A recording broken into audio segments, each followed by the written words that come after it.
गलती से खुल गई कमर से।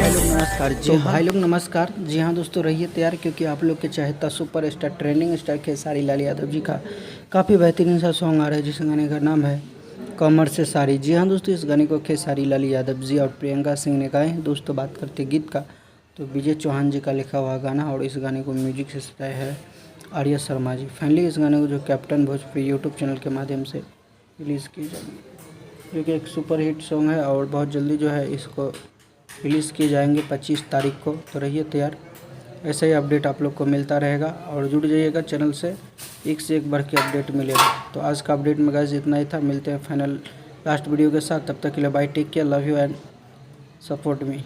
धन्यवाद दोस्तों।